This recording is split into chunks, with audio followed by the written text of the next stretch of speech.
it's a threatening sky that hangs over Lake Ontario at the Toronto lakefront.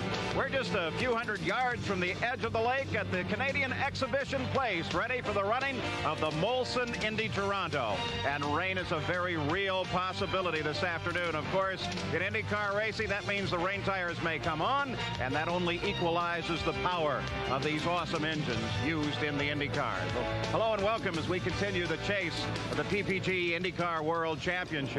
And it is a spectacular fight right now. Now let's consider the points that are awarded to the drivers for their finishing positions. At the top of the order, a win is worth 20 points. If you score the most laps in the lead, you add another point to that. So as we take a look at how the points are distributed right now with Rick Mears as the points leader, you can see that any one of the top 5 drivers could jump into the lead at the end of this race. It's been this way throughout the season. Here's a most interesting graphic for you as we take a look at how, as a serial score, the points have gone from the first race at Phoenix right through today's event. But take a look at Michael Andretti. At Phoenix, he started in 20th place in the points. He's now up and running in 2nd place. Well, now, here at this race, we are talking about 3 straight weeks of racing, Derek Daly. The machines are tired, the teams are tired.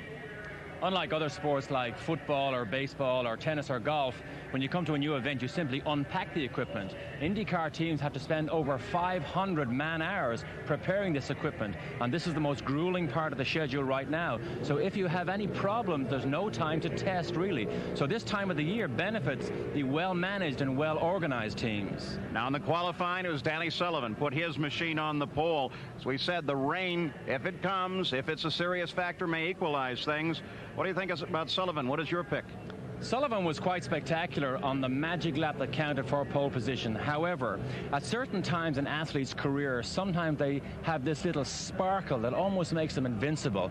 I think we're seeing this sparkle in Michael Andretti right now, and I think he will be the biggest threat to Sullivan and all the competitors here this afternoon. And Michael Andretti is very powerful in the wet, and the rain is picking up a bit. Danny Sullivan, the pole sitter, in his pit now is Gary Gerald.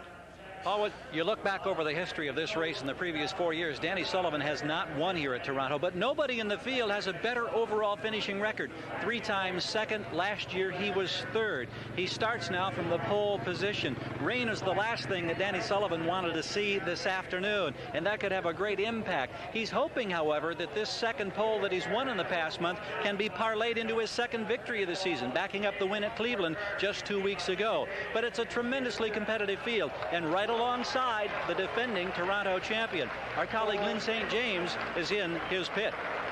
Yes, I'm in the Andretti pit. Amongst all this technology, the computers, all the mechanical objects that it takes to win races.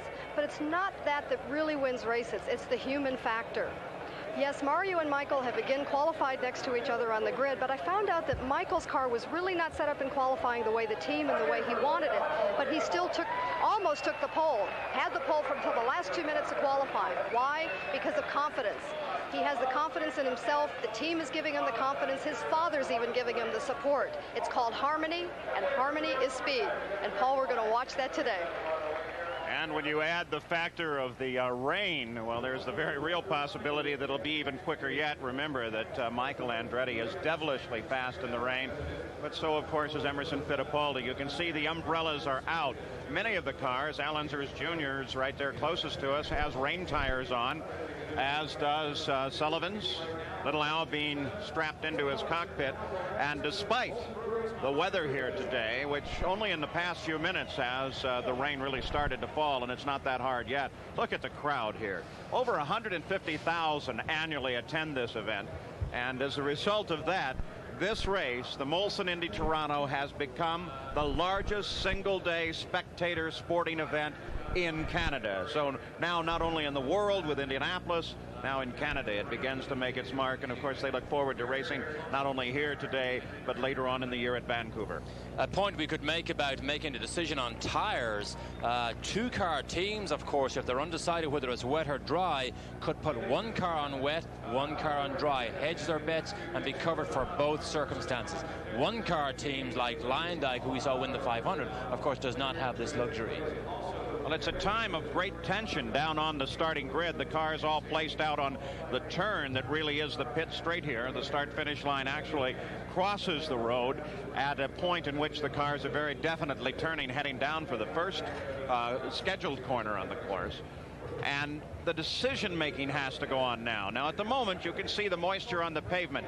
It's very definitely wet enough at this moment for them to start on the rain tires. But still, some people might gamble and start on dry, Derek. I think they will make that decision right up just before the gentlemen start your engines is announced. But what we can see at the moment, everybody is running for the safe bet, which is the wet tire choice. Now, CART has a set of rules that stipulates how they will act in both a wet and dry start. At the drivers' meeting this morning, Mario Andretti stood up and said, look, why don't you just let us choose what we need to start on? Forget that kind of different bureaucratic concerns. And Wally Dallenbach, the chief steward's answer was, hey, if that's what you guys want, we'll do it that way. 103 laps of the scheduled distance here today. 11 turns. Purse is a lot of money. And those, by the way, are dollars U.S. Defending champion Michael Andretti in a race that always seems to produce the unusual. And look at the crowd. The stands here are absolutely jammed. Rookies. First time ever at this race. That's a fairly impressive list. Eddie Cheever at the top, Willie Ribbs making a start as well. All of these drivers extraordinarily skillful as they come to make their mark in the Indy cars. Wait now, tremendous ceremonies despite the overcast and the rain. We've had parachutists come in, we've had daytime fireworks, and we're moving down to that moment. They have an unusual way that they want to try and get the engines started here today. They're looking for crowd involvement. They've been practicing with this crowd. Crowd seems to enjoy it. And they have their cue cards out for different sections of the grandstand.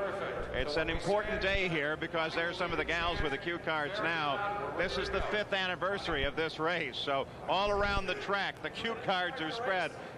Who knows how this is going to work, Derek Daly, but they're going to give it a shot. One way or the other in a couple of seconds. Your engines!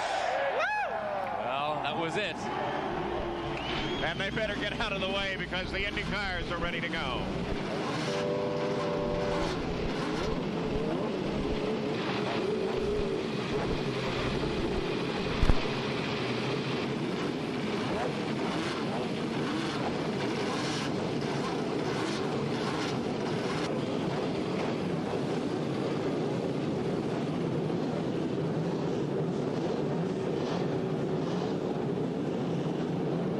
So we're set. We'll take a look up and down the line. The front row on wets, second row sits on wets.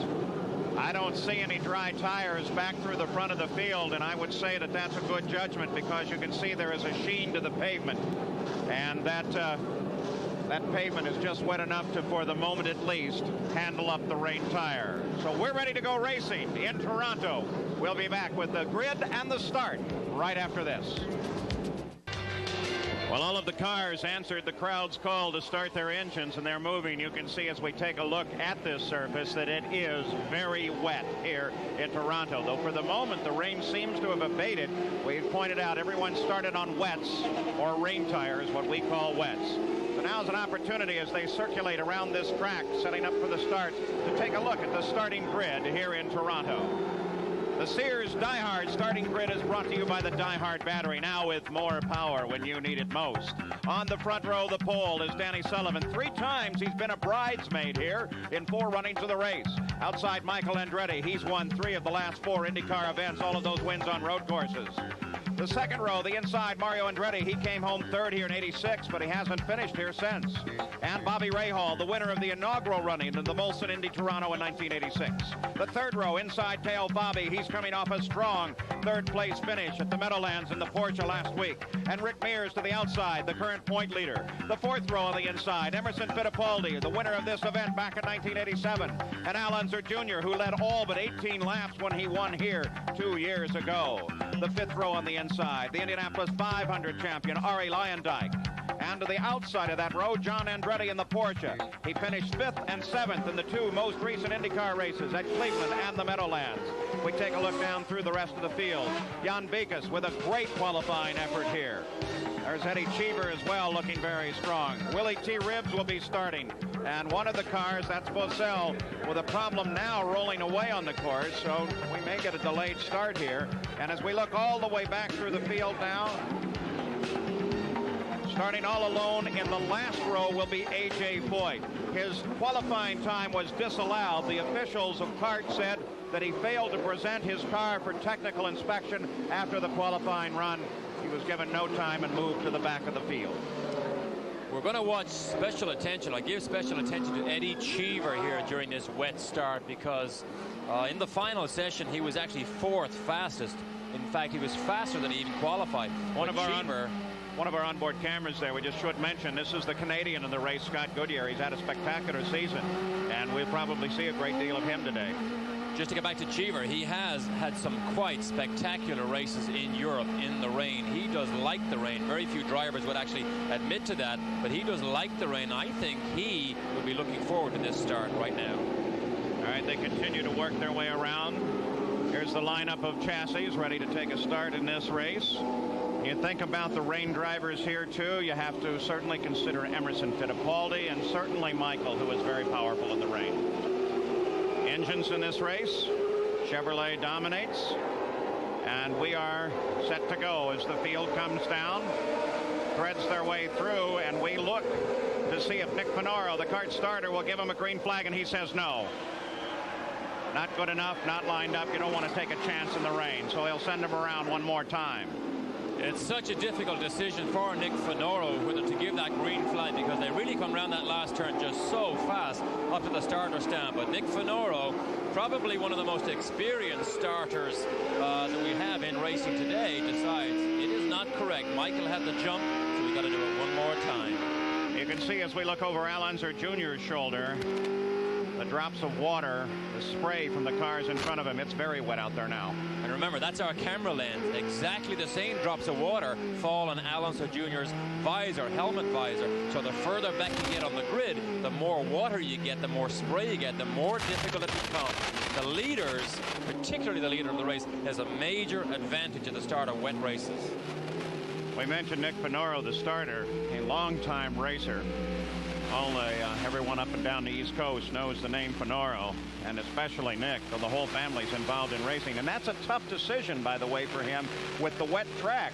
There's Nicky now. He's got to be very careful to make sure that he doesn't hold that flag too long and cause an accordion effect and thereby another accident. Well, that's right. And luckily, Nick has years of experience, and all the drivers have total confidence in him. Here's Michael Andretti's in-car camera. No cars in front of him. Notice very little spray. There was on Unser Juniors. So the leaders do have an advantage, as we see just by our in-car cameras. Over on the backside now, the field coming once again back to alignment. Difficult job here because, as I mentioned earlier, the pit straight has a curve in it. In fact, a very, very fast curve. And so they don't come into view of either the crews or the starter until just at the last second. The front 3 rows look pretty well aligned as they'll head for that curve now. And we do have a green flag. And Michael Andretti runs Sullivan down into the first corner. Mario jumps into 3rd place, then Ray Hall.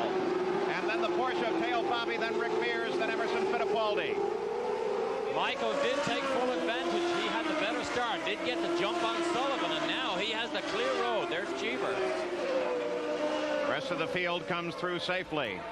But Michael has the advantage of clear sailing ahead, and you can see right there, that's exactly what you were talking about, Derek. That's exactly. Now, 2nd place is Mario. His dad follows him through the 2nd place. So the Andretti family have control right now. Look at Ray Hall. Ray Hall running well up to 3rd place. So Sullivan has lost 4 places, and we're not even through the first lap yet. He was back from Michael to his dad. On board now as Michael leads the lap. Perhaps one of the very few clear views that we're going to get, unless the light shower that's moving through here picks up. But that doesn't seem to be likely. Nice clear track. Very delicate throttle control, essential, because the turbochargers, when they kick in, they can kick in 700 horsepower. And on wet pavement, that is a very difficult proposition for the driver to handle. So delicacy, delicate control, throttle and brakes is what's necessary right now. Danny Sullivan started on the pole, has fallen back a bit now. You can see how slowly Sullivan moves through these turns. Doesn't want to get the car on the line. The front runners are really pulling away right now. So I don't think Sullivan's car, although he was spectacular, we see a little bobble right there, he was spectacular in the dry. This car is not set up for the wet. And there goes Teo Fabi as he comes to the inside in the Porsche. Another driver who should be very skillful on the wet. And he picks up the position. This is the 4th time in the last 5 races that Michael Andretti has led on the opening lap. And he pulls away a bit from his father, though wisely Mario sits a little bit off Michael's line and tries to stay out of his spray. Then comes Ray Hall. Nice battle between Fittipaldi now and Teo Fabi. Alonso Jr. moves in, comes around Sullivan, and comes in behind Fittipaldi. Here we're back with Alonso Jr. This is the water spray that's on his helmet also. Very difficult to see. Of course, our camera lens will change and clear, but that doesn't happen on the driver's helmet. It has to be cleared with the wind, the movement of the wind, and then the buffeting. We mentioned Eddie Cheever. He started in 13th place in these first laps. He is already up and moving in 8th place, so Eddie Cheever is on the fly. Teo Fabi in this Porsche, very, very experienced with racing in the wet. I think the European drivers possibly have more experience racing in the rain than the Americans. Take a look right in front of Sullivan, the pole sitter. Just in front of him, you got a glimpse of the target car. That is Eddie Cheever. So he's carving his way up through this field. When you look at the back end of the cars, you will also notice a red light. Remember, that is not a brake light. It is simply a running light, a marker light. So if you do get into a spray situation, it lets you following a car know what's up there, right? And it is absolutely essential that that rain light is on. Wally Dolomite will take you off the racetrack if the rain light is not on, because sometimes that's the first thing you see when you come through the spray. Back on board with Alonso Jr. He closes in now on the Teo Fabi machine. Coming from the inside. A braking maneuver here. That's right. We're not sure. In fact, it's very, very hard. Look at the Marlboro car ahead of him. That looks like Sullivan, maybe Emerson. But these cars try to get away. It is Emerson with a Fittipaldi. But now Unser Jr. goes to the outside. Emerson's down the inside. Keep an eye on little Al's right hand and listen to the gear shifts. In fact, we'll just be quiet so you can do that when we come back to an onboard camera. Because when they get around this course, they try to be gentle. He doesn't shift all that much.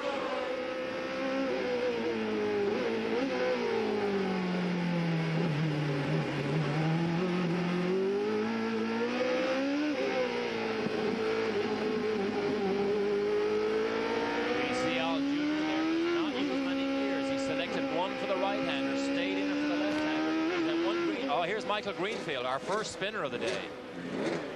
Up against the barrier, but it doesn't, you can't really tell if there was any damage to the car. Looks like it just may have been the back end get loose there. Michael now trying to make his way. Luckily, he has kept the engine running, so in fact, they can just pull him back. I don't know whether he had reverse gear in that. We saw a reverse gear problem with Tony Bettenhausen a couple of races ago. But Michael Greenfield, our first spinner, but no damage. The rules do require you to carry reverse. There's Mario working his way around as he chases Michael. Michael in control here, very delicate. Here's Emerson, very much on the move. Al Jr. still behind Emerson, and there's Eddie Cheever. Still Eddie Cheever moving up. So the tactics and the skill of the driver will really play in this race here at Toronto. 78 miles an hour was Michael's first lap, almost 30 miles an hour slower than his qualifying speed. That, of course, owing to the rain. Michael is out in front. He's being chased by his father. We'll be back. We're back in Toronto. The race continues, and it is Michael Andretti that stays out in front. There's the pole sitter, Danny Sullivan, who has come up the big number 7 car. His teammate Rick Mears is just behind him, and you get an idea when you look at the backs of these cars as they move around the corners and watch them kick out, how slick it really is out there. Very difficult driving. Here is Jeff Wood as he closed down on Scott Goodyear, and Goodyear, I think, got on the brakes a little bit early for Jeff's pleasure. That's right. Jeff was not able to stop. Locked up those rear brakes, had a spin, a harmless spin at the end of that back straight into turn 2. Michael Greenfield, of course, had his incidents as well and got started back on the course and running now. Continue to watch this inter-team battle between Danny Sullivan and Rick Mears. Now here's two cars that were very well set up for the dry conditions. Now they're running 9th and 10th. Both cars have moved way, way back. You because of this very wet condition. The car needs to be totally differently set up to handle the wet than the dry. It needs to be much softer. Sometimes a bad handling car in the dry is very, very good in the wet. On board with Scott Goodyear, who has had a most successful season, currently running in 16th place, and of course is the focus of this crowd because he is Canadian and is from this area here. Good run. He sees the yellow flag. One car off the course that got a glimpse of it. You think it was Willie? Yep, that's what it is. Willie T. Ribbs. This is the Rayner car. First time here for Willie. And that looks like definitely the end of his day. He was running 14th. He got the wall with both ends of the car. A lot of damage there. So Ribbs climbs out of the car, runs across the track, and they have vehicles out on the course. That should bring out a full course yellow. I don't expect the kart officials are going to take any chance at all in the wet and try to run them through that area, and we are in fact on a full course yellow now. And of course, one of the main reasons they would go full course yellow is he is stopped right on the racing line, so it's a very, very unsafe position. There's no way the corner workers can manually move that car. They will have to get a tow vehicle. Well, in this race, as in every kart race, Goodyear sponsors on ESPN. Goodyear will be sending a check for $1,000 to Cara, the Championship Auto Racing Auxiliary. Double yellow flags at the start-finish line and yellow all the way around the course says the pace car with Johnny Rutherford at the wheel will come out, slow the field down and get it under control so they can get the debris off of the course from the accident involving Willie Ribbs, who was not injured. Let's go to the pits. Lynn St. James. Yes, Paul, as Derek was talking about the different setups for the rain, besides putting rain tires on, the other thing they could actually do right out on the grid was to change the aerodynamics of the car, to put more downforce. How they do that is on the front wing, they just crank, in this particular Haviland Lola, you crank the wing down so that you've got more more downforce on the front of the car. The other place they can do that is the rear of the car. Here with this gurney lip, or sometimes called a wicker, they can put a larger one on so that it creates more downforce of the rear car. That gives the car more stability in the wet. So I know a lot of teams, particularly the Andretti teams, did that out on the grid today. They may use the opportunity, this full course yellow, to come into the pits and make some changes as now they line up behind the pace car and we are slowed here. It is with some sadness that we report that IndyCar driver, five-time USAC midget champion, 1980 USAC sprint champion Rich Vogler was killed in a race at Salem, Indiana on Saturday night. Rich brought much joy to racing fans with his incredible driving skills. The fatal accident occurred while Rich was leading the final lap of the race, and he was awarded the win. Like racers everywhere, he understood and accepted the risks of racing. Rich Vogler died the way he lived, as a champion. The yellow out because of Willie Ribbs, who bounced off the wall twice. He's not injured. It's his fourth IndyCar start. He has yet to finish an IndyCar race, and Derek, that might have an impact on the team. That much damage to that car. Well, that's right. This team is struggling to put together the proper financial package to give Willie T. Ribbs the type of equipment he needs. So it was a bad day today for Rayner and Willie T. Johnny Bettenhausen comes into the pits. They top it off with fuel, make some changes.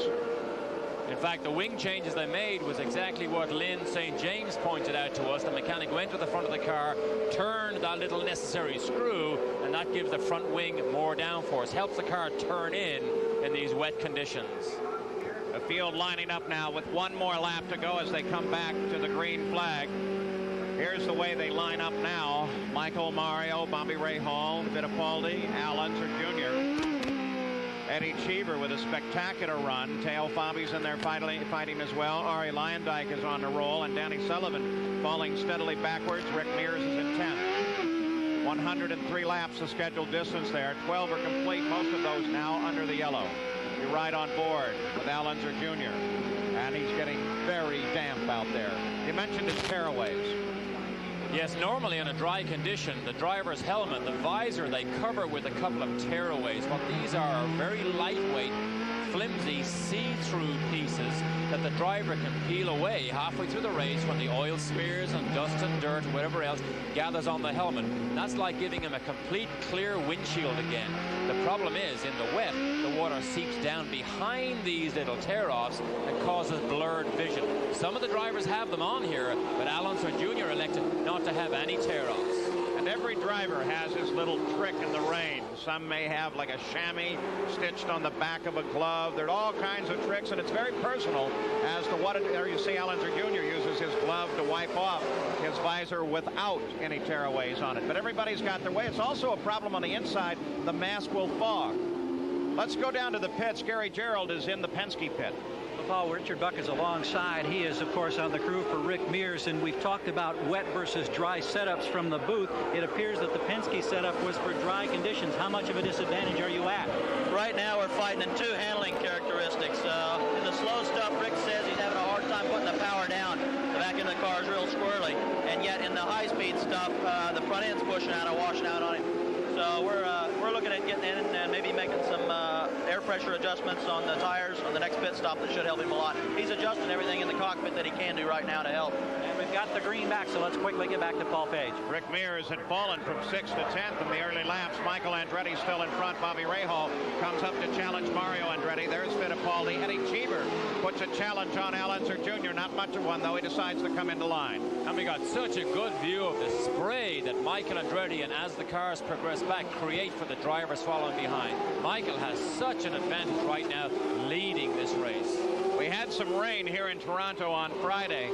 It covered over the first practice session. Some of the teams didn't go out and practice during that. There comes Eddie Cheever through, then Teo Fabi, and then Ari Lyondike. And one car spins around. That is Lewis. Everybody gets by clean. So, Derek, if you had a chance to practice and actually took it in the lane, let's take a look at this is Randy Lewis's problem. Down inside Guido Dacco, and it looks as if he put too much power on too soon. Rear wheels led up, and he had a simple 180 spin. Of course, the difficulty is in a street circuit is actually getting back around again to get on your way. We saw Lewis have to come backwards through that corner. And here comes Alonso Jr. as he moves alongside Emerson Fittipaldi and picks up the position coming into the first turn there by the Princess Gate. And so Alonso Jr. forges ahead. Notice how the passes are almost made in slow motion. It's so delicate. You move out very gently. You get on the brakes very gently. You move alongside the driver. You're passing very gently. It almost looks like slow motion. Look at that spray. Alonso Jr. now chases Rahal, running in 4th place. The leader of the race is still Michael, followed by his father, Bobby Rahal, then the number 5 car, the Valvoline machine, Alonso Jr. There's Eddie Cheever chasing Emerson Fittipaldi. I think Cheever is going to mount a challenge to Fittipaldi very soon because Cheever, we mentioned earlier on, likes racing in the wet. Dean Hall, the number 19 inside car, in and out of the pits rather quickly. This is an onboard view looking backward from Bobby Rahal. Of course, this is the teammates' car. Now, interesting, teammates, sometimes they like their car a little bit differently set up. Unser Jr. predominantly likes his car a little bit softer. Softer cars are better in the wet. Maybe Alonso Jr. has a slightly better setup than Rahal. We're going to watch him try and take that 3rd place away. Derek, what's the best philosophy of the wet? You see here's Alonso Jr. He stays off of Rahal's line, comes down inside him, and Alonso Jr. picks up 3rd. But Bobby Rahal's not going to give up. He's got his nose tucked right back in here. Nice battle for 3rd place, and it continues. Very, very good battle. We saw Al Jr. do exactly the same move as he put on Fittipaldi. Gently moved out, braked a little bit later, and just slithered down the inside to take away that 3rd place. So Alonso Jr. looks very strong. We're still watching for Cheever, though, because he hasn't made that move on Emerson that we expect. Keep an eye, too, on the racing lines they use. It would not be the same line that you use in the wet. Well, that's right. And, of course, some drivers find different lines. Sometimes the normal line that you use on a corner, because everybody races on it during the dry, gets a lot of rubber, sometimes a lot of oil. Now, when rain falls on oil, of course, it gets very slick. So sometimes a wider outside line is a better line to use. And, in fact, I saw Cheever use a wider outside line and Fabi earlier on in the race. So Alonso Jr. now chasing Mario Andretti, and you can see he's definitely closing in. But from time to time, watch that car as well as all of these cars skate. It is very slippery, and the rain in a race car is very much like driving on ice. It really is, and it's a long, long, long event not to make the slightest mistake. The slightest mistake can end your day very, very quickly. But Alonso Jr., another thing that he'll do, and that most of the drivers do, will short shift. You short shift early, the car has less of a chance to spin those rear wheels and less of a chance for the rear end to break away. Look at the gap he's pulled on Rahal in just one lap, almost 2.5 seconds. Alonso Jr. clearly the fastest man on the circuit. There you get a shot of Fittipaldi, followed by Cheever, followed by Fabi, and then Arie Luyendyk. Teo Fabi running in 7th place, watching what's going on here with Eddie Cheever. He knows Eddie Cheever's lines. He knows how he drives. They've raced many, many, many times together in Europe, so he's quite content just to look back and see what's happening right now. On board with Alonso Jr. as he runs in 3rd place. Now, Little Al, there's been a great deal of speculation about this man. And the speculation is, what will happen to him next year? Will he run in Formula One? Alonso Jr. today announced a new 3-year deal with Gallus Crago Racing, and we asked him about those rumors of Formula One. I'm just very happy in kart. You know, I don't want to say I'm never ever going to go into F1 because you know, I believe that in order for me to be the best that I can be, I need to be able to drive all types of race cars, and I've never raced an F1 car, and so someday I'd like to still do it, but the timing's not right now, and I feel very comfortable about the next 3 years in kart. I feel that their kart's just going to get better and better, and so we did it. Well, while Alonso Jr. told us about his plans, he's gone straight through past both Andretti's and now leads this race. Alonso Jr. is now number 1. So Alonso Jr. is out in front with a spectacular move across the front of both of the Andrettis. We'll be back with more. Well, this is the official order of the run right now after 18 laps. In the murkiness there, we saw little Al on board get around one car. That was Mario. He did not get around Michael Andretti. He now runs in 2nd place, chasing Michael Andretti. And one car off to the side, that's Guido Dacco. Looks like he took a slide out to the wall and is back under power once again. Very difficult conditions for these IndyCar drivers. Dacco under power.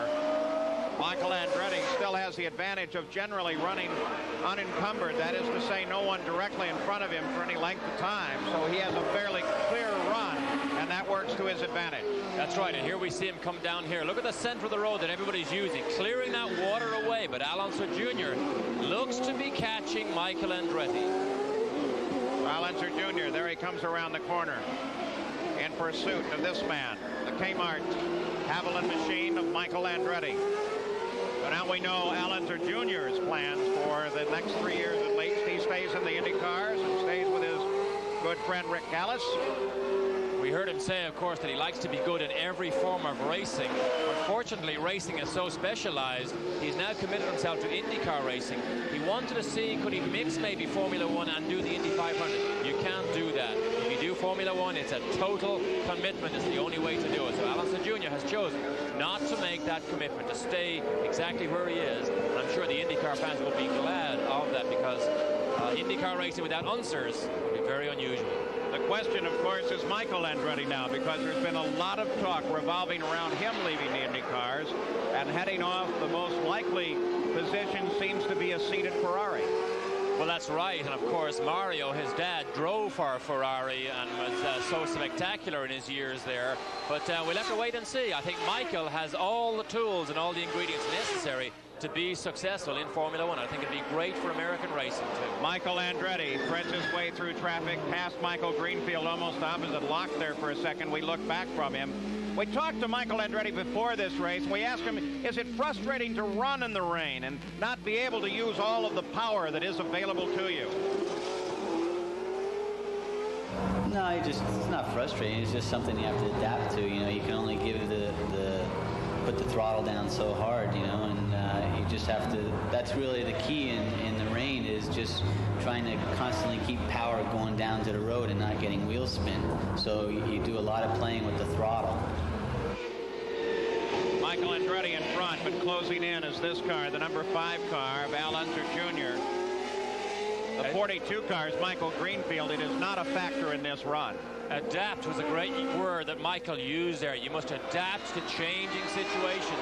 We're wet right now, but oftentimes it goes wet, dry, wet in race situations. So adapt was the perfect word that Michael used right there.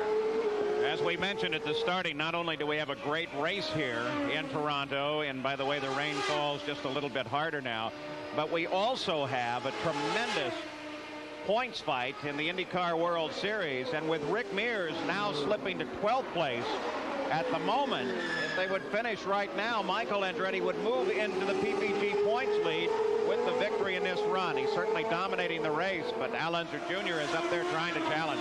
We're back now with Teo Fabi, Emerson Fittipaldi, and Ari Leinbach. We had a quick look at them, but we're back here with Michael Andretti looking over his shoulder again. There's the rain. There's the rain spots, exactly what falls on his visor. So it gives you a really, really good idea of exactly the difficulties the drivers have driving in the rain. We're practically right inside his helmet visor right now. Let's go now down to the target pits. Eddie Cheever's car. Gary Gerald is there. Well, indeed, Tom Anderson, who calls the shots for the Chip Ganassi racing team, and Eddie Cheever methodically moving his way up under these conditions. How much of an advantage do you think you may have with your driver's skills in the rain? I think he's one of the 2 best out there. The problem, Gary, is nobody saw the rain coming early, so most of the spring changes and tire changes were made on the grid. Everybody's out there's got a partial setup for the rain right now, so it's sort of who guessed right when we're on the grid. Is there any other reconnaissance weather-wise available? Do you have any inside word on forecasts or what may happen in the next hour? Some of the private pilots around that are in constant touch with the Toronto airport, and it looks like it's going to stay about like this the rest of the day. Wish you well. Thank you, Tom. Thank you. Ari Leinbach with a challenge on Emerson Fittipaldi. They have been battling for the past several corners. Now Leinbach holds off just a bit. This is a battle for 7th place, currently held by Fittipaldi. Let's see. Watch this just a little bit further. Here comes Fittipaldi. This is the fastest part of the circuit, up to about 185 miles an hour in this area. Leinbach moves just a little bit off the line, try and get a clear view. No, he will not challenge Fittipaldi. The fight continues in Toronto. We'll be back with more right after this.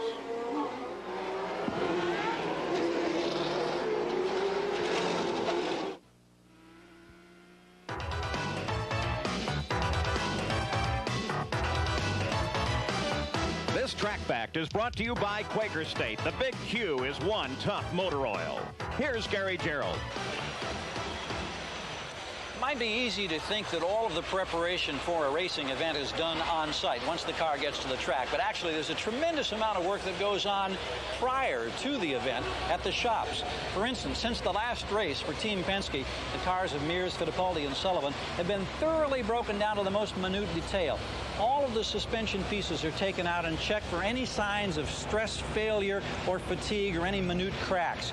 They take out the radiators, they pressure check them and thoroughly clean them. Same with the intercooler here in the left side pod. All of the hoses, all of the clamps, all the connections in the plumbing taken out and replaced. The engine itself comes out. 110 man-hours going into freshening the engine up and all of the many pieces within it before it's dyno checked and made race ready. At the rear of the car, all of the pieces of the drivetrain. Back in here, the ring and pinion, the gearbox taken out, the half shafts, the CV joints, the brake assemblies, all of the suspension parts and the uprights on every corner of the car totally gone through. A checklist of some 300 items. Takes more than 200 man-hours to make one of these cars race ready once again. Back on the course on board with 2nd place Al Unser Jr. He continues his chase of Michael Andretti. Puts you in memory of the Marlboro Challenge back in Miami in 1988 when these two battled there in the rain, a constantly changing race. Finally won at that time by Michael Andretti, but not after a desperate move on the penultimate lap when little Al tried to come past him, hit a puddle on the course and went head on into the wall. He was uninjured, but it made for one spectacular race. By the way, Ari Leinbach was able to get past Emerson Fittipaldi and pick up 7th place. But this is where the action is right now. We're looking back from Michael Andretti's car. We're inside with Al Unser Jr. The cars seem to be fairly even except under braking. We saw Unser Jr. make up 2 places earlier on in front of the pit straight under braking. On the end of the back straight. He can brake later than Michael. That's where he's making up his time. But unfortunately, he's got to be very close to try and make a pass. Shelley Unser watches nervously. They keep track of her husband's progress. He's part of the scoring team up in the Gallus Craco pit area. And look at little Al. Is he going to do it here? They come down to the very first turn. No. Okay, that's in line. That's his favorite place right there. We've seen him make 2 spectacular passes earlier on. Look at Michael Andretti get sideways. Has that power on. The rear end breaks away. Now Al Jr. will have a good run down this back straight. Al Unser Jr. comes to the outside, pulls along Michael Andretti, a fight for the lead. They're side by side. It'll be determined under braking, but there has been trouble here in races in the past. They get through smoothly, and Al Unser Jr. picks up the lead. Nice bit of driving for both drivers. Al Jr. is so difficult to pass in a situation like that, and we knew his car was good under braking, but Michael is very brave and very difficult to give up the line. But he did. I think it was the correct thing, because we still have 2 cars on the racetrack instead of just 1. Boy, that was wonderful, though, to get out there on the outside and be able to go out there, have the courage to do so. Here is Eddie Cheever as he chases Bobby Rahal. This is a fight for 4th place. Back to the front of the field. Remember where the pass started, at the top of the straight when Michael Andretti got sideways. That's when the whole thing started. And it's just that kind of small mistake that makes a world of difference at any time, but especially in the wet. And of course, it's so difficult to call it a mistake. I wouldn't say it is a mistake. It was Michael trying to use every piece of power he had, and the rear wheel just broke traction. Now Al Unser Jr. is able to separate himself and pull away just a bit. That's Pancho Carter that they have managed to put between 1st and 2nd place. Pancho wisely comes to the inside and allows Michael Andretti in the Kmart car to continue his pursuit. Of course, now Michael has to come through the spray given off by the cars ahead. And look how much Al Jr. has pulled away. Almost a full second, in fact, a little bit more, just in 1 lap. So Al Jr. has a much better setup for the wet than Michael has right now. In the pits, too, I'm sure that the tactics are being carefully considered. Pit stop would normally be scheduled about 37 laps into this race. We've had a full course yellow flag. We're really running slower. Look at this fight now. There is Bobby Rahal trying to hold off Cheever as they thread their way past Dean Hall and Randy Lewis. And Cheever is right there, right at the back door. Cheever still very much on the move. Watching what Rahal is doing. Rahal still running in that 4th place right now, but Cheever has been the man on the move right from the start of this race, and let's just see what's going to happen. So in the pits, they're probably trying to anticipate what they will do when they stop, and in fact trying to decide when they will stop after 25 laps. Here's the summary to this point as we take a look at Jeff Wood's car sitting over off the edge of the course. Michael Andretti led right up until Al Unser Jr.'s passed just a few laps ago. We've had 1 full course caution. Cars on the lead lap right now, 17. So we continue to have a good fight here. Al Unser Jr. is looking spectacular, but he's being chased by a very aggressive Michael Andretti now. Now he's in lap traffic, something he has to be very careful of. Here's Jeff Wood. They wave the yellow flag. They need Jeff Wood out of there. Here's back to Mario Andretti. Mario's still running a conservative 3rd place at the moment. We haven't seen much of Mario, but he is still running very strongly, but in 3rd place. So the lead has changed with Al Unser Jr. now in front, being chased by Michael Andretti, then Mario, and Bobby Rahal trying to hold on against Eddie Cheever. We'll be back. And Michael Andretti here in Toronto rolls into his pits. He's ready for some service. The Newman Haas team is right there.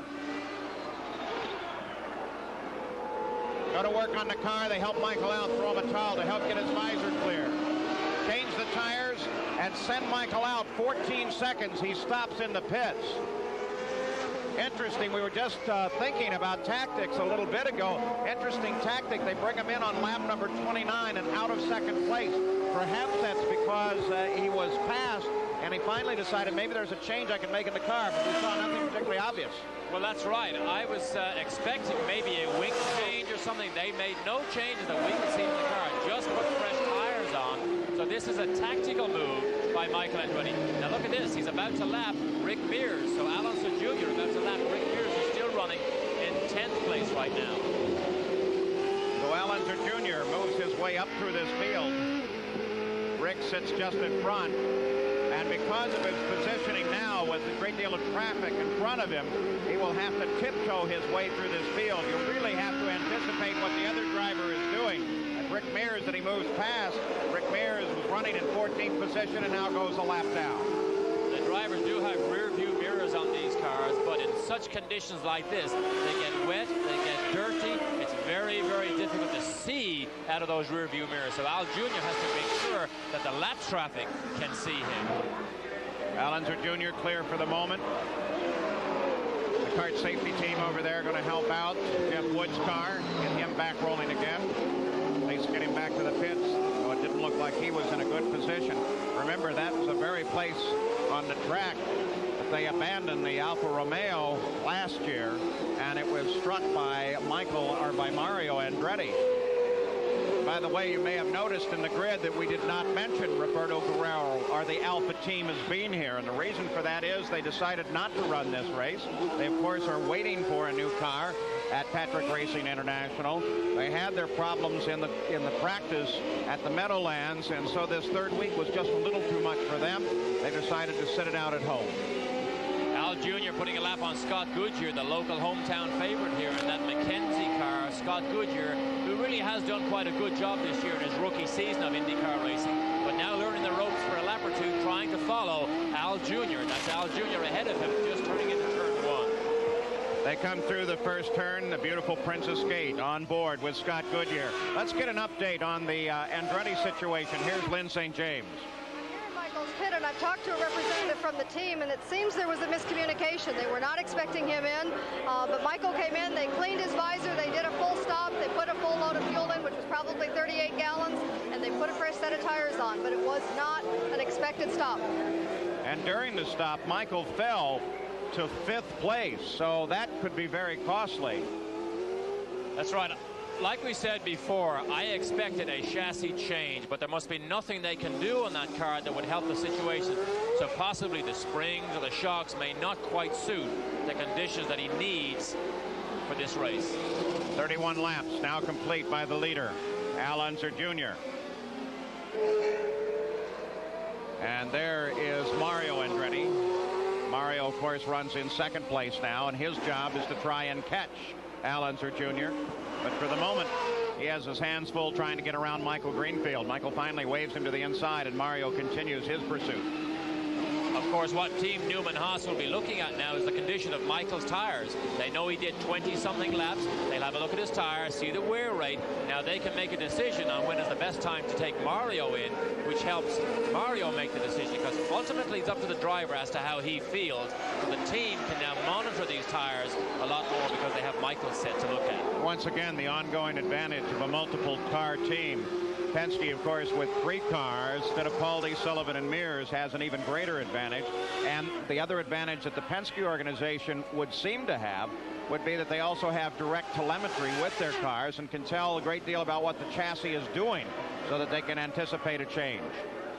Watching Guido Dacco being passed here by Mario. In fact, Mario tries to slide down the inside. In fact, decided that, no, in fact, the reason he didn't make the pass, it was under yellow flag situation. That is a regulation. Under yellow flags, you cannot make a pass. So Mario had to back off and wait for Guido Dacco, wait to get through that yellow flag situation. Guido waits until they're through there, then he moves off the line, lets Mario pass on the inside. Safety team is still trying to get Jeff Wood rolling on this course and having a difficult time doing it.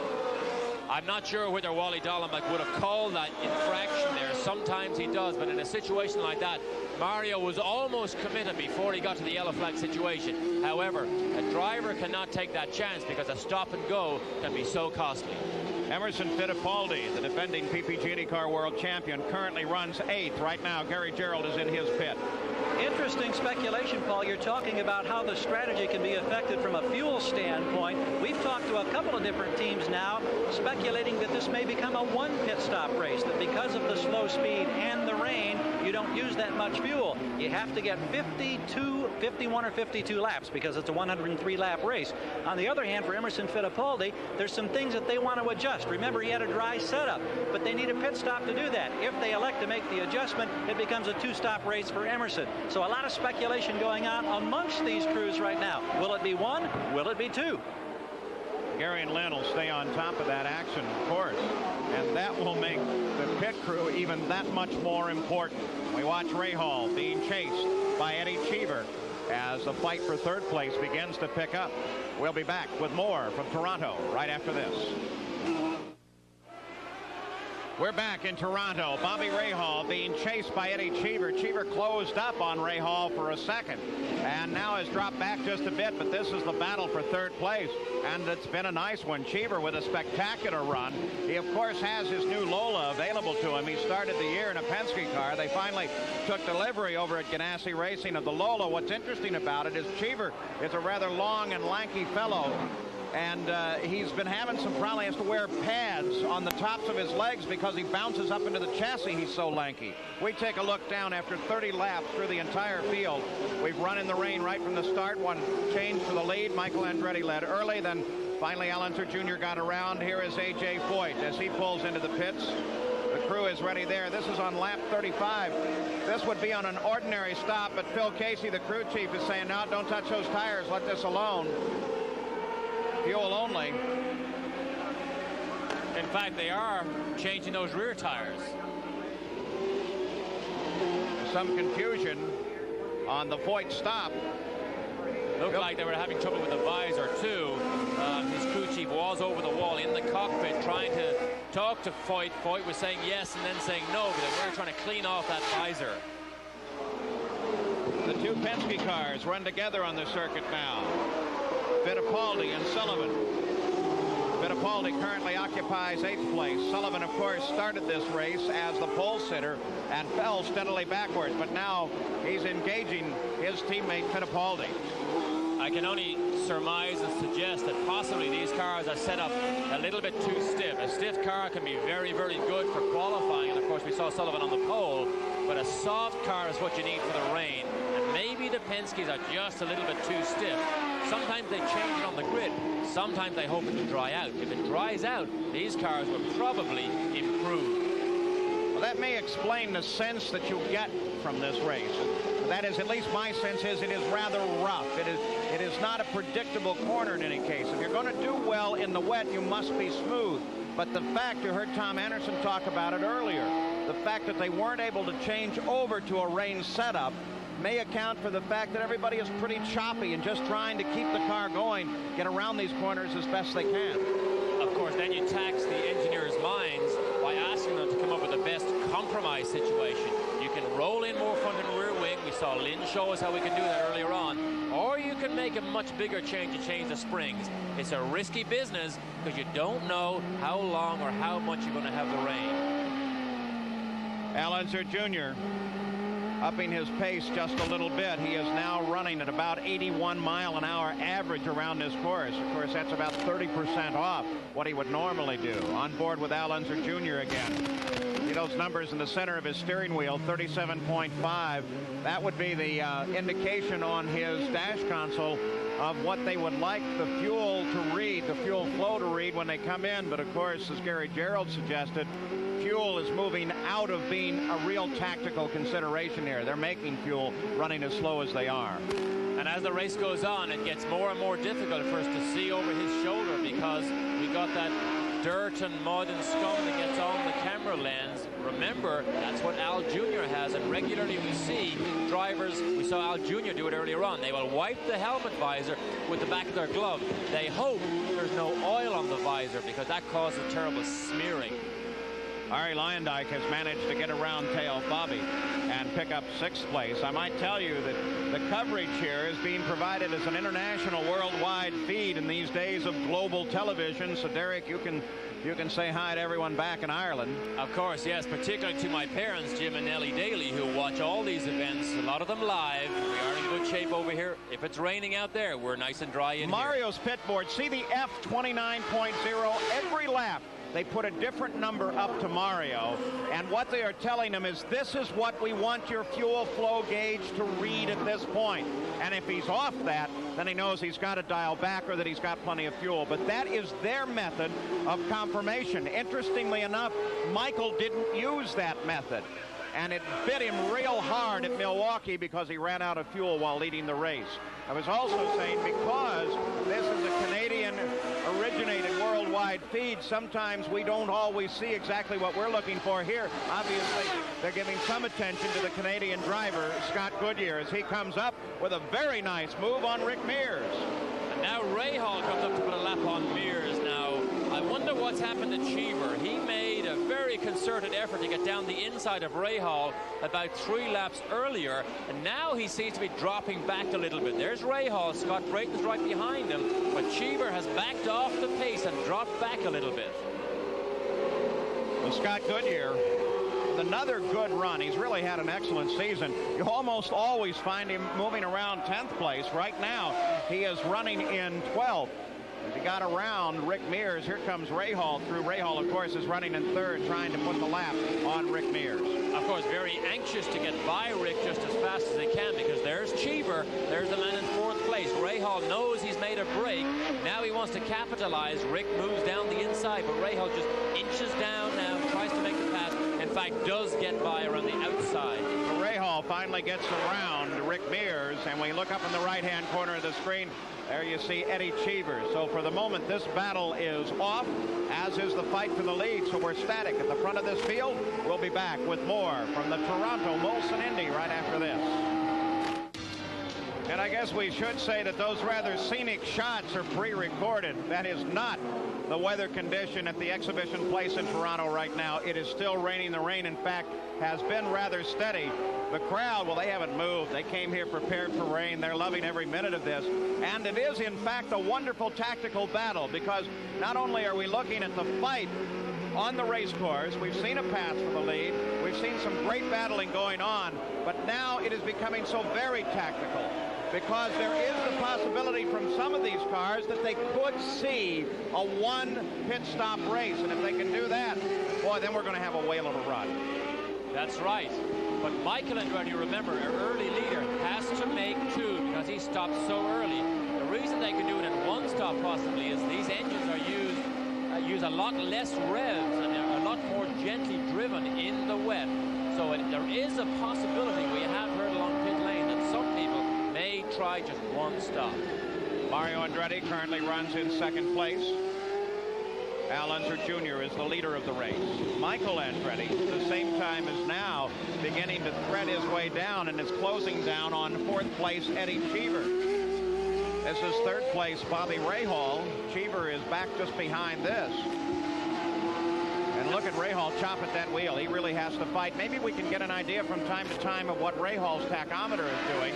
It's that line that comes up from the left side of that display. Boy, look at Rahal fight that wheel at the back end slip. Fights that wheel at that back end, tries to get away. Now, nobody really likes driving in the rain, but everybody had the opportunity to preview what it would be like if they had to race, because, of course, Friday morning, the very first practice session, it was torrential downpours of rain. But interestingly enough, very few people went out to try it. Only 8 or 9 cars went out. Perhaps everybody should have gone out because they hoped for dry conditions, not wet. And Eddie Cheever now once again closes in on Rahal, and Cheever is right there, pulls alongside. And boy, just that quickly, Eddie Cheever is able to get past. But Rahal comes over to the inside. He is able to close down on Cheever, but Cheever, once he got past Rahal, that was a spectacular move. Rahal is in trouble. There is something wrong with that car. Look at Mario come up the inside, or is that Michael? That is Michael. Michael who's catching Cheever. Rahal is in trouble. We don't know what it is yet, but he's way off the pace. I would say he's headed right for his pit. We'll keep an eye on Bobby Rahal. Remember, a year ago at the Meadowlands, Rahal won in the rain, so he can be very good there. But right now, he is fighting a problem, I'm sure, on that machine, as both Cheever and then Michael Andretti coming up through the field came past, Eric. Now we're inside. Watch this. He may have brushed, absolutely, he brushed the wall there. I didn't notice that first time by, but when his head snapped over there, that explains the situation. The Rahal crew, by the way, is ready for him to come into the pits. He rolls in now. In fact, I believe, yes, you can see that front suspension is bent. Look at that wishbone right behind that rear view mirror. The wishbone is bent, so I think Rahal's day is done. They can't change it, but it would take way too long. Lynn St. James is right there. They're changing the rear tires, but the right rear wishbone is definitely bent, the lower wishbone. So they're putting a rear tire back on it. I can't, yeah. Yeah, they're out. They're out. I was going to say, I can't believe they put the car out on the racetrack that way, but it's been... Alan, the crew chief, has done the engine cut, and they're taking Bobby out. Paul, back to you. Bobby's getting out of the car right now. Bobby Rahal climbs out of the car. We were so intent on trying to find what his tack was doing, pay attention to that, and he did tag the wall and tagged it good. And when it does that, he's bent both front and rear. That ends Bobby Rahal's day. That's not repairable. We mentioned earlier on how a small mistake can end your day very, very quickly. We got a graphic description of Rahal just getting slightly offline, and of course there was no way to stop the car, and bang, into that wall on the right side. His day is done. Back in the mist, Allenser Jr. being pursued by Mario Andretti in second place, Eddie Cheever in third. There's Mario as he comes up to handle one of the Porsche cars just in front of him. Threading his way up through this field, Allenser Jr. has lapped Emerson Fittipaldi now and is closing in on Danny Sullivan. So very shortly, he has the very real possibility of putting the entire Penske team one lap off of the pace. Bobby Rahal's car heads back into the automotive building here, the only dry place on the grounds right now. And fortunately, they allow them to store and work on the cars in there, and it's going to pay off today. They'll be able to at least load that car in the dry. Unlike NASCAR, where they take the cars behind the wall and repair them and get back out on the racetrack, IndyCar drivers only get points for the top 10 positions. There is no way or no benefit to fixing that car right now, because it would take way too long, and it's impossible to finish in the top 10 positions. So at the top of the field, it is still Allenser Jr. Top 12 actually pays points. Allenser Jr. at the top of the field. Mario Andretti, then Eddie Cheever, then Michael Andretti trying to carve his way back up through. As you see Mario Andretti tiptoeing his way. And the rain is picking up. It's raining a lot heavier here in Toronto now. 44 laps are complete. And Gary Gerould mentioned the possibility. We continue to watch it. Can most of these teams run this event on a single stop? 103 laps the scheduled distance. Eddie Cheever's car is in the pits now. Here's Gary. Eddie Cheever wiping furiously at the top of his visor and his helmet as the crew gives him fresh rain tires. He started 13th, worked his way to third. He's still got a great sense of humor. We were told of a radio conversation moments ago to Chip Ganassi, said that he was after closing on Mario Andretti, but he said the only thing I'm catching out here is a cold. 18.1 seconds as Cheever is back out into battle, and you're right, Paul, it's raining the hardest it's rained all day right now.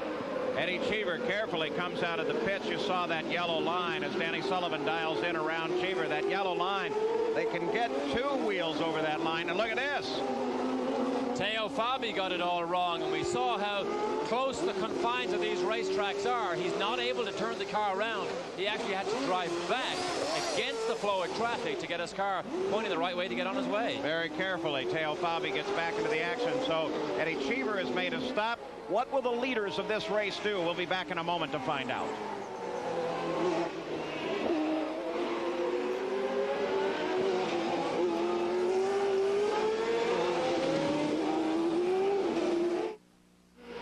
Leader of the race, Allenser Jr., making his first pit stop of the day. Lynn St. James is there.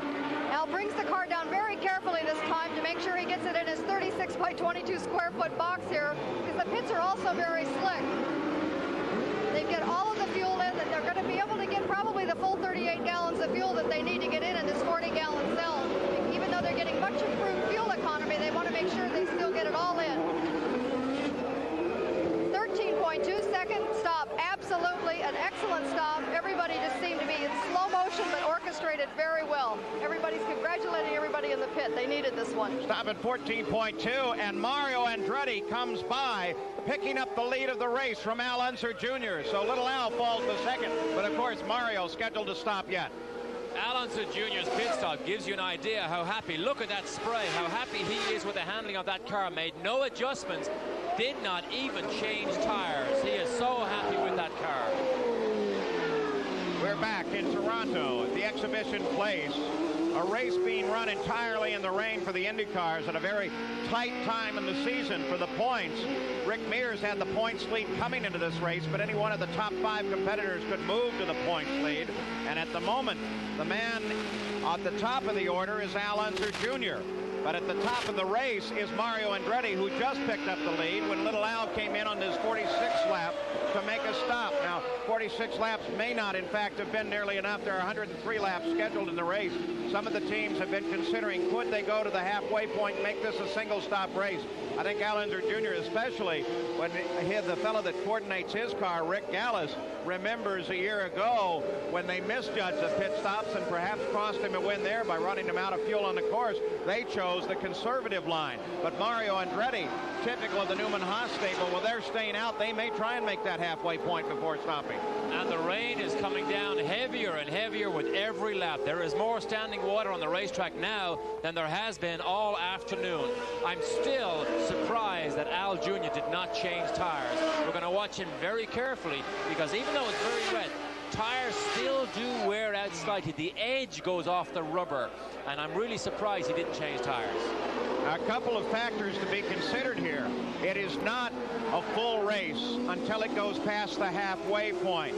Meadowlands race, remember, was shortened a year ago because of heavy rain, and the rain is in fact approaching that kind of thing now. It's the visibility that is the fear. Let's go to Lynn St. James. Bobby, it's got to be an incredible disappointment. You were the quickest in the wet on Friday, and it's got to be slicker out here today maybe than it was on Friday, but what happened? Yeah, after Friday, I thought that it was going to be all right, but, the car had no grip whatsoever. We were a couple 100 pounds stiffer on the springs than Al, and maybe that's the difference. I don't know, but absolutely, it's the worst car I've had on the rain in a long time. I mean, it just no grip whatsoever.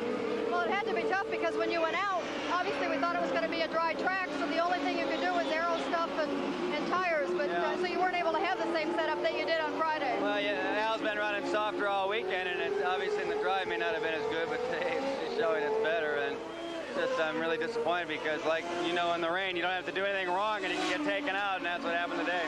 Really tough luck. Sorry, Bobby. All right, Bobby Rahal was up and in contention, running as high as third, and then taken out when he ricocheted off the wall. Mario Andretti, number 6, the Kmart car. Well, he runs in the lead for the moment, but he is due to stop. We'll be back with more right after this.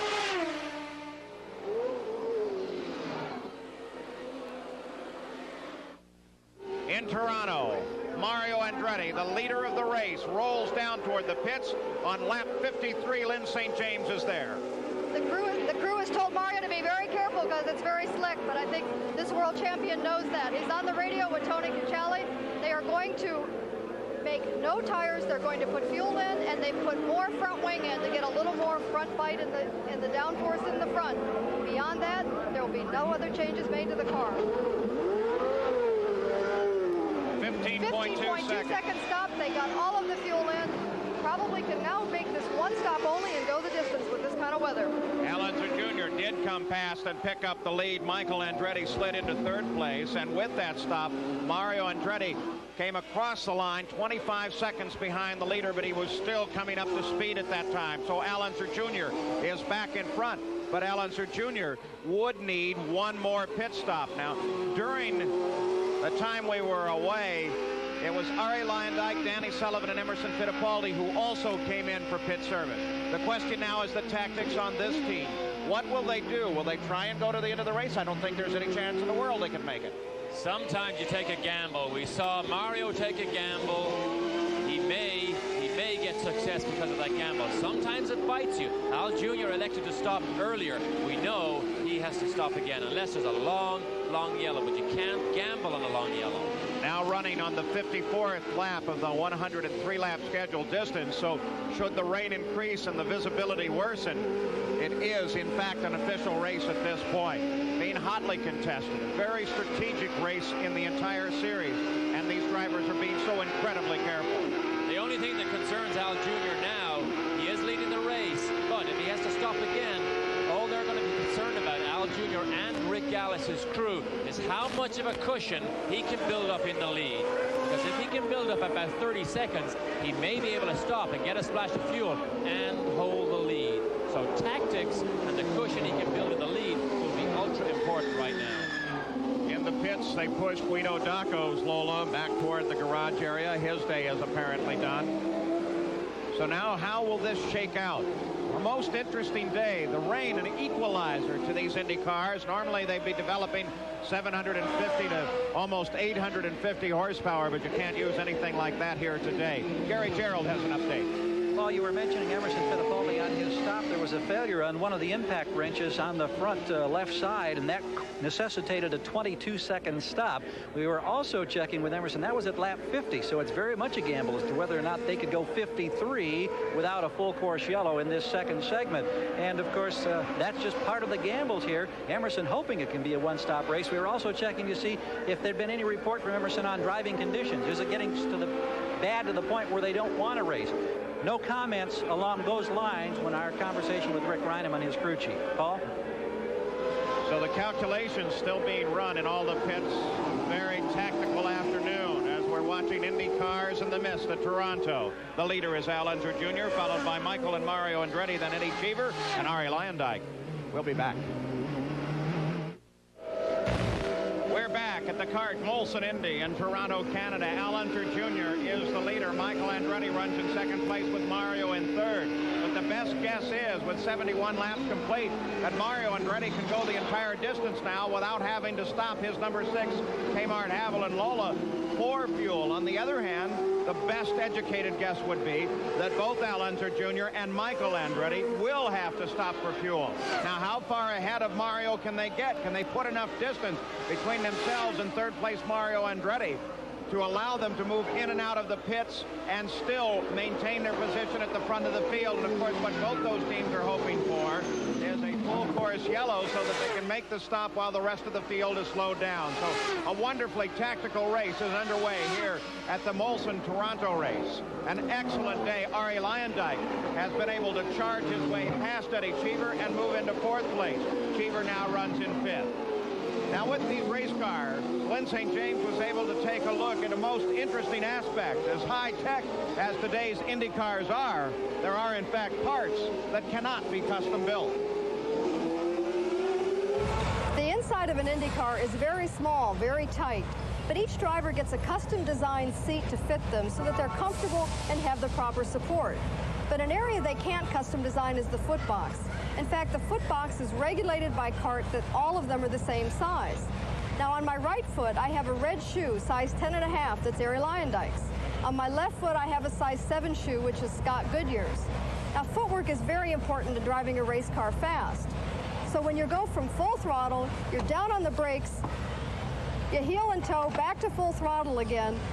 You've got a lot of movement in there and not a lot of room. If you've got 2 shoes size 10.5, you're very easily in getting them mixed up where you don't know if you've got the throttle, the clutch, or the brake. So even though many of the parts of the car are custom designed to the driver, the foot box isn't. So it's something they just have to get used to. And one of the problems this year has, in fact, been the relative smaller size of the cars. In fact, Derek Walker at Porsche freely admitted that for the number 4 car there at Teo Fabi and John Andretti, the car was literally designed around them. Emerson Fittipaldi up against the wall. He slid off just a second ago. And Fittipaldi was running in 10th at the time of that incident. Here it is as we take a look at it, Derek Daly. Here's a slow motion. It's under braking, the end of the straight. Just right there, he gets offline, locks those brakes. Look at those front brakes locked up, and bang, into the wall. Breaks that left front suspension. Heavy damage to the left front of that car. That ends Emerson Fittipaldi's day. A tough year for the defending PPG IndyCar World Champion as the corner crews try and get that car off of the line as best they can. By the way, if you think it's tough for the drivers in this, imagine what the course marshals are going through, having to stand out in the rain, furthermore stand right next to the edge of the racetrack. That means every time one of these cars goes by, they blast those flagmen with the spray off the back of the car. This is Al Unser Jr. now closing in to put a lap on Eddie Cheever. Cheever is running in 5th place, so Al Unser Jr. is so dominant here, himself and Michael Andretti, that he's about to lap everybody up to 5th place. Michael Andretti was whittling away at the lead of this man, Al Unser Jr. He was about 13 seconds back. He brought it down to about 7.5 seconds back, and now that seems to have stabilized. Little Al seems to be aware that Michael is there and has set a pace that keeps Michael back. Here's a great view of just how difficult it is from the in-car camera, how difficult it is for Al Jr. to follow closely a car ahead. Here's exactly what he sees. Now, earlier we mentioned the red light. Very often it's the red light behind the cars is the first thing you see. Look at Junior wipe his visor there as quickly as he could. But there's Cheever right ahead of him. See how difficult it is to follow? You ride around this circuit with the leader, Al Unser Jr. The question, this car, how far will he take it? Of course, the further he can take it before he has to stop, assuming that he will, well, then the less fuel that he will actually have to load on board. I'm sure what they're doing as well is calculating how much fuel they will need at a certain point, so they only have to hook up for just that much fuel. Here's Lynn St. James. Lynn? Yes. You have an update for us. An update on the Al Unser Jr. pit report is the fact that they know they have to make a stop, but they don't have a definite strategy because they're hoping a yellow come out, and that's when they'll make their stop under yellow so that they can make up that precious time. So they're having to leave their strategy open depending on how the race goes. Up to you, Paul. So, Lynn, a very fluid situation in more ways than one. Not only are they trying to stretch as far as they can, but when they make the stop, they'll have to anticipate exactly what they will need to go into the car. At the same time, down at Newman Haas, they seem to have made a decision that they will be bringing Michael Andretti in shortly. He runs in second place, about 5 seconds now behind Al Unser Jr. So he was able to turn on the speed those last laps. Eddie Cheever very wisely comes offline, running in 5th place, and lets the leader, Al Unser Jr., come through. So the Newman Haas organization watching for Michael, as Michael should be rolling into the pit shortly and out of second place. Al Unser Jr. continues out on the track. Mario Andretti is 55 seconds behind the leader, Al Unser Jr. That would not be sufficient time. One would think that if Al had to stop, catch a splash of fuel, and make it out, that he would be able to get the stop done and get the lead. Here's Lynn St. James. Defending champion overshot his pit. Michael overshot his pit a bit to be able to get the fuel in. They're adding fuel only, no tire change. So it'll be fuel only. It's running at 2.5 gallons per second. 16.2 second stop. And he overshot that with a critical loss of time by overshooting. 15.2 seconds in and out. Now, you saw what we were talking about. They calculated the flow of the fuel in the hose, and when they had that fuel run, one of the crew members reached out with a stick and tapped the refueler on the back so that they could back out of it. Remember, Al Unser Jr., our leader, is 55 seconds ahead of Mario.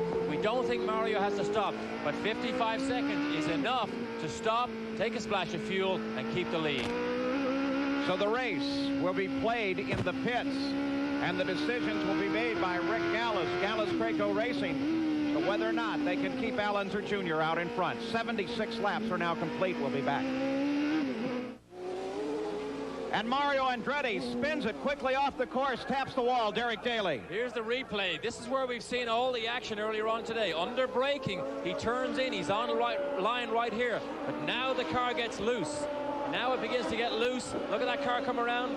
Maybe a bit too much power on, and he backs it into the wall. He actually breaks that rear wing. Backing into the wall. Watch that rear wing. Just there, breaks the rear wing. Boy, it was at a point in which he certainly didn't want to get the back in the wall and did everything he could to keep it away. Al Unser Jr.'s crew has come over the wall, anticipating a pit stop by the leader of the race. This changed things dramatically. There is Al Unser Jr.'s crew waiting for his car to come in. The question I have to ask, if they can get this car back under power, and he's got it under power now, if he's done no suspension damage, would you just leave the wing alone and try and run, Derek? No, I think he will have to come in and have that wing repaired. Let's go down to Lynn St. James. Al Unser Jr. is making his critical pit stop. They're only going to add fuel, no other adjustments.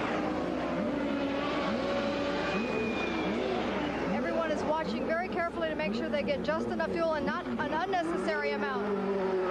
9.7 second stop. So fuel only for Al Unser Jr. Remember, that is the crew that was involved in the fire at Cleveland. They are all back in action. In fact, they were back in action a week ago. So Al Unser Jr. makes his stop in and out of the pits. We'll be back with more right after this.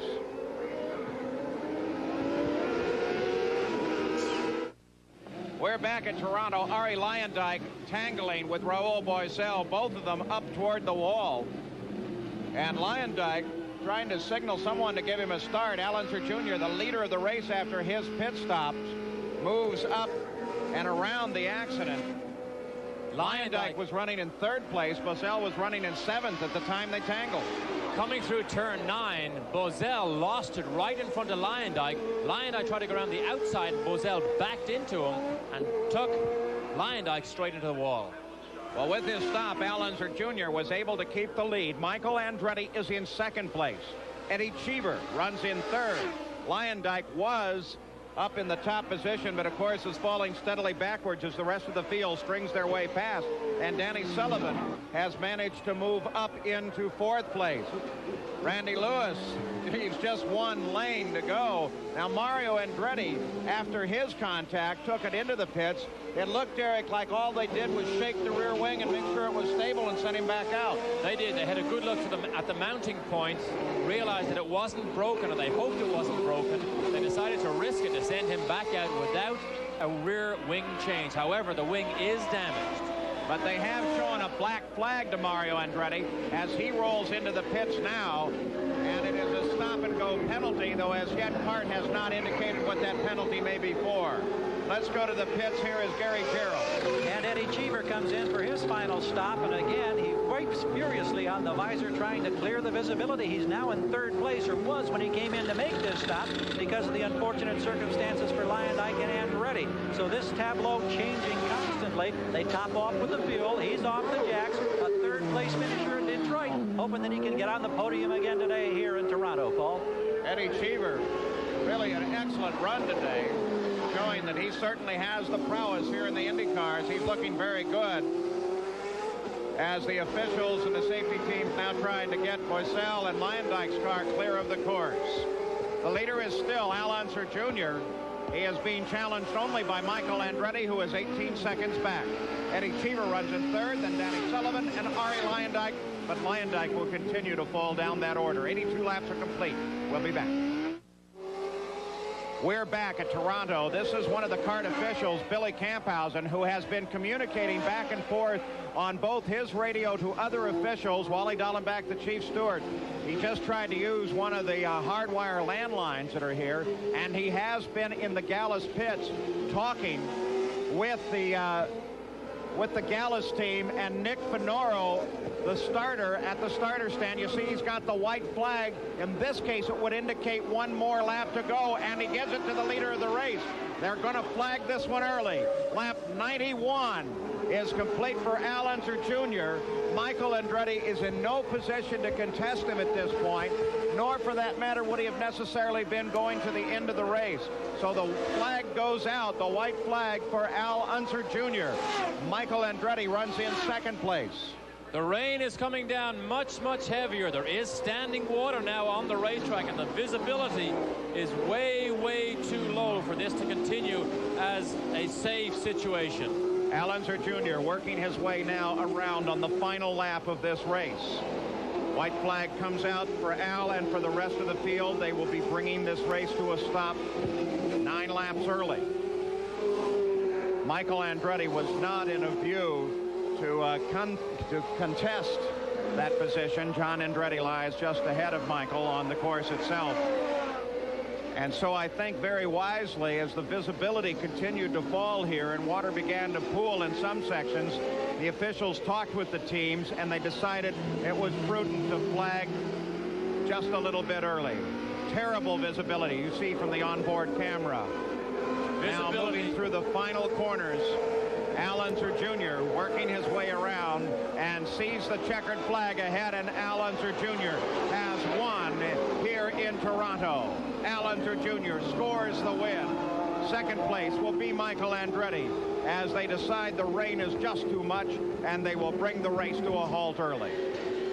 It really was a good decision because there was nothing to be gained, we could see. The race had settled down. Alonso Jr. was very solidly in that lead position. Eddie Cheever just came through and put his hand in the air. Danny Sullivan just came through. Danny Sullivan in 4th place. Cheever delighted with his 3rd place position. And Michael Andretti finishes 2nd.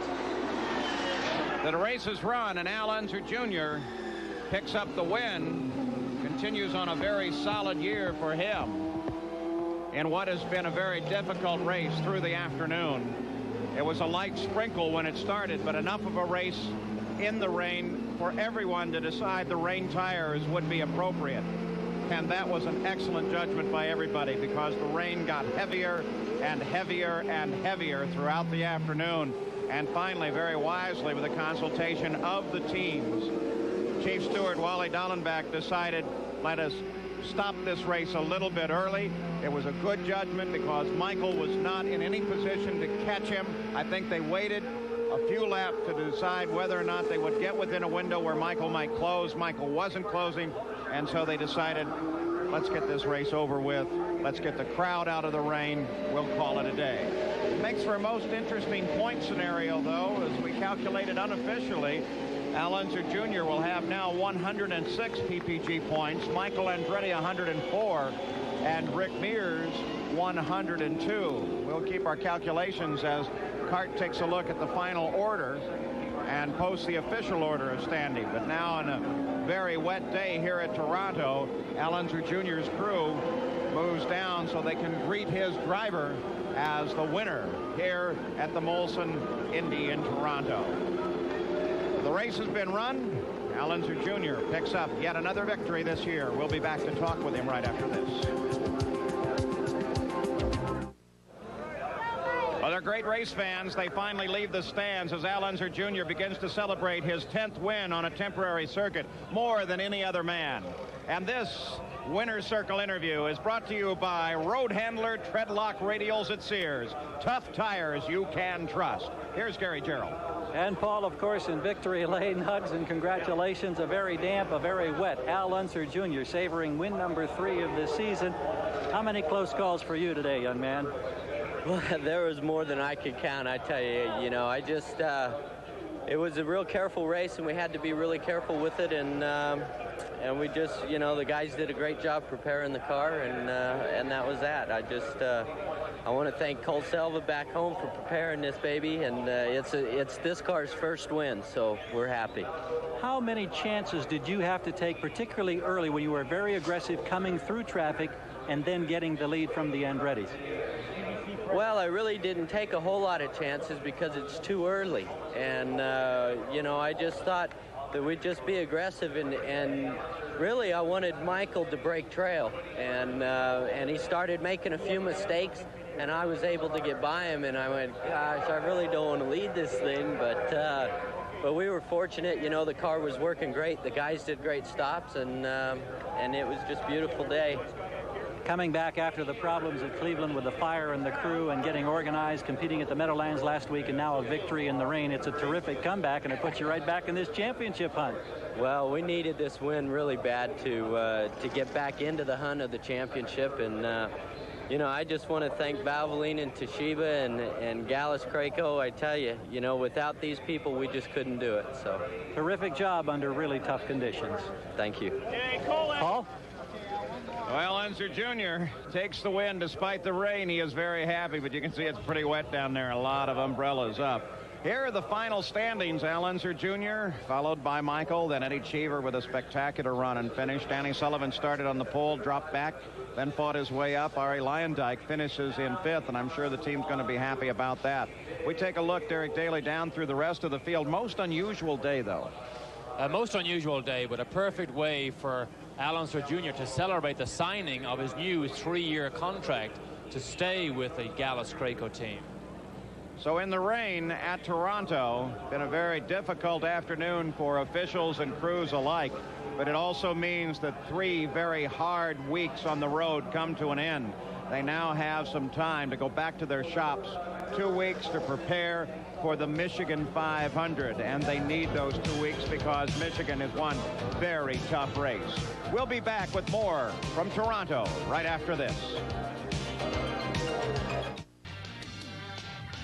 Well, the race is over, though a lot of the fans are still sticking around. The race shortened because of rain. I think a pretty good judgment by the officials. Lynn St. James is right now with one of these kart officials, Billy Camphausen. Lynn? That's right, Paul. I'm going to get behind Billy, you. this track is known to drain well, and so it went for quite a distance, but you did stop it early. What was your decision? Why did you do that? Well, Lynn, the decision was made by the chief steward, but the information was comprised from the third place, the second place, the driver representative, and the lead car. We did not want to stop the race, but it became to a point where the drivers wanted to continue, to a point that they could not see any longer, and they wanted a decision quickly, and race control made that decision. I think it was a wise decision to stop the race. So really, driver safety was of the utmost importance here. Absolutely. It became a point where the drivers could no longer see when they started to close up. That was the decision. Back to you, Paul. All right, I think an excellent decision as well. Because look at this, despite the rain, some of the folks are going to hang on and watch the end of the ceremonies here, which do continue on. There is Rick Gallis and Maury Cranes up on the stage. And boy, I'm going to tell you, they are all soaked. The points now. These are official. As a result of this run, Al Unser Jr. moves to the points lead, so that great battle continues. Michael Andretti stays in his second place position. Rick Mears drops from the lead down to third, and then Fittipaldi and Rahal. But boy, those top four, Derek Daly, that's making a great points fight throughout the year. And now we're going to a super speedway. That's right. Nobody really has exerted themselves as being a true front runner here. We've had great runs by Michael Andretti. He almost threatened to run away. Al Unser Jr. has hung on. Rick Mears, we mentioned him earlier on, an oval track specialist, but look how close he is coming off the end of the road trip. So we have probably the closest points battle that we've seen in IndyCar racing for many years. And just beyond the midpoint in the season, so we've got plenty of action. And of course, you'll see this entire thing wrap up here on ESPN as we take it to the end of the season. Eddie Cheever on the left, and we've talked about how tight he is in his car. Look at his knees, the pads that he has to wear, Derek. That's right. You would think Eddie Cheever just finished and is undressing from a football game. They are knee pads that he uses to try and stop the steering rack on the Lola from banging and bruising his shins badly enough to draw blood. So Eddie Cheever protecting himself from this very small cockpit in the new 1990 Lola. I think Michael Andretti and Al Unser are both helping Eddie Cheever through the ceremonies. They've been up there before. Eddie's only been up once, and they're telling him the routine that you have to go through to satisfy all of the special needs here on the winner's podium, and they make a really excellent job out of the final ceremonies here, and much of the crowd has decided to stay in. But we've seen a most interesting race. It had a disjointed feel to it, but I'm sure that disjointed feel is what drove the crews here. They had a difficult day. Well, that's right. So much action all through the event. We saw Mario be the biggest threat for victory here by stopping so late. He didn't have to make a second stop. Suddenly, his race took a turn for the worse. Then we saw Lyondike chase down Cheever very, very aggressively, and suddenly his third place disappeared when Raul Boesel took him into the wall. So we're seeing the finish here of the people who escaped all the problems of the day and did the best overall job. So Al Unser Jr. with a spectacular ride, truly only in fact challenged by Mario Andretti. Mario was in a wonderful tactical position until just a slight pressure, perhaps less than a few grams on the brake pedal, sent him into the wall and gave the race to Al Unser Jr. Congratulations to Little Al. This is Paul Page for Derek Daly, Lynn St. James, and Gary Gerald. So long from a very wet exhibition place in Toronto, Canada.